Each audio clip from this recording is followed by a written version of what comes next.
Tarhos Kovács didn't remember much about his childhood, but what he did remember he would chase his entire life.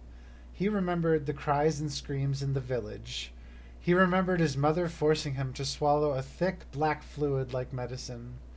He remembered collapsing to the hard floor only to awaken in a mass grave, buried under a crush of bodies, with the sound of the village burning in his ears. He remembered pushing, pulling, and climbing to the top of the bloody mass, only to be seized by the death, destruction, and silence, the indifferent and impenetrable silence. A high pitched whine suddenly sounded in his ears, and his skin began to prickle as he realized he was in the presence of something he couldn't possibly understand. And though he couldn't articulate what he was experiencing, he knew it wasn't pain, grief, or fear. It was something else, something closer to awe. As Tarhos tried to make sense of the moment, he didn't notice the men who approached him from behind. He didn't even react when they carried him off to a horse-drawn buggy and locked him up in a small wooden cage with other slaves. He just stared at the scene, mesmerized. And even as they rode away telling him he was headed for Italy, Tarhos stared through the wooden cracks with eyes wide open and a heart wanting to understand what could not be understood. From that day on, Tarhos belonged to the Guardian Campagna, where he trained under Kadir Hakam. There he learned to wield weapons, forge armor, and recite a code of chivalry to obediently serve those who would employ his services. As the years passed, Tarhos made few friends among the hostile and competitive mercenaries, but his skill, strength, and smarts attracted a small following who believed his courage brought them luck in battle and that one day he would help them earn their collective freedom. 3 of his followers pledged their undying allegiance to Tarhos and came to be known as his faithful 3, his pack.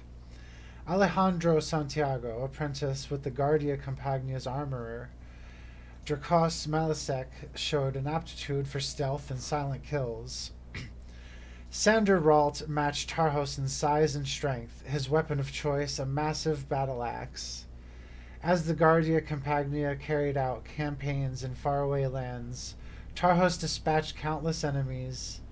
Years passed, blood flowed, and yet all that killing still didn't bring Tarhos closer to what he had experienced in his village. Nevertheless, for his bravery in battle, Tarhos was granted knighthood and freedom. The Hungarian slave was now liberated, his brutality rewarded, though his heart still longed for something else, something he could not name or describe. Tired of taking orders from those he considered his inferiors, Tarhos left the Guardia Campagna to strike out on his own. Their leader, however, refused to release his followers. Determined to raise enough gold to liberate his followers, Tarhos found employment with a wealthy Italian lord. Vittorio Toscano was the Duke of Portoscuro.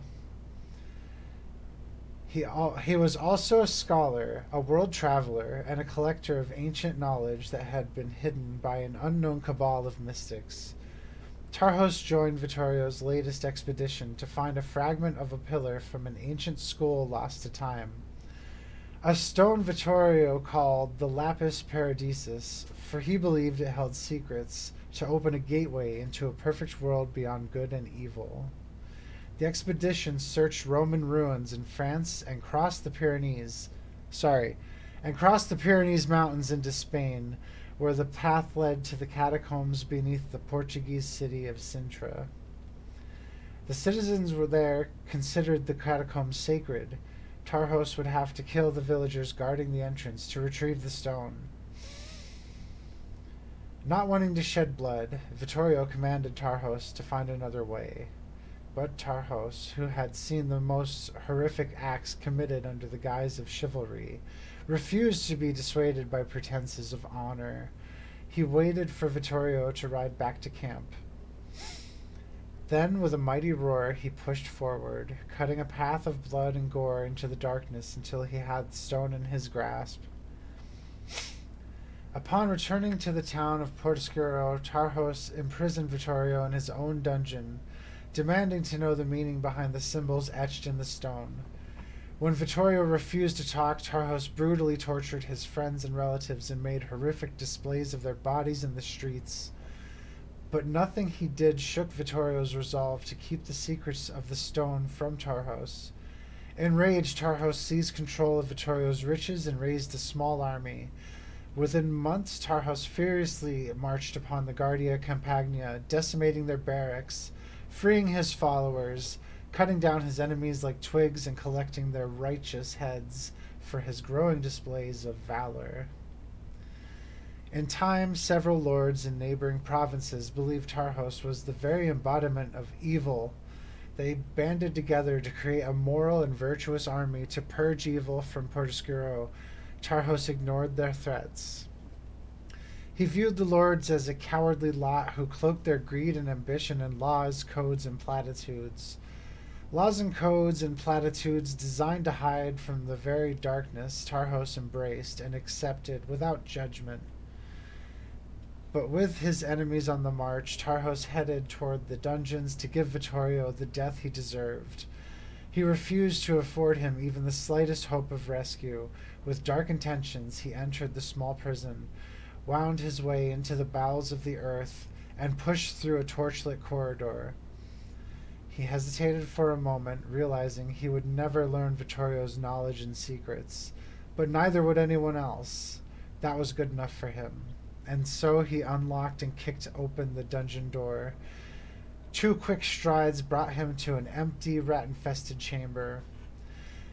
Tarhos stood silently for a moment, and then a roar of indignation burst out of his lungs as the sound of a battle suddenly reverberated through the town. Instantly he stumbled through the corridor, rushed up the twisting stairs, vaulted out of the moonlit doorway, and charged through the pools of gleaming blood and viscera, smashing and shattering his way through the enemy. The moral and virtuous lords rained flaming boulders and tree trunks among the town, bursting through homes, crushing villagers like worms, pounding the ground and igniting stacks of hay and piles of lumber into massive tongues of fire. Amid the carnage and chaos, the pack found Tarhos, and back to back they became a whirlwind of death. Some believe their courage gave them luck. Others believe something otherworldly protected them. Whatever it was, they alone felled dozens of warriors as easily as stomping and crushing beetles. And as they butchered the enemy, Tarhos didn't notice the strange fog rising from the fallen corpses and clattering armor until he couldn't see 2 inches in front of him in any direction. Tarhos stumbled forward, groping in the thick fog like the dark fluid his mother forced down his throat all those years ago.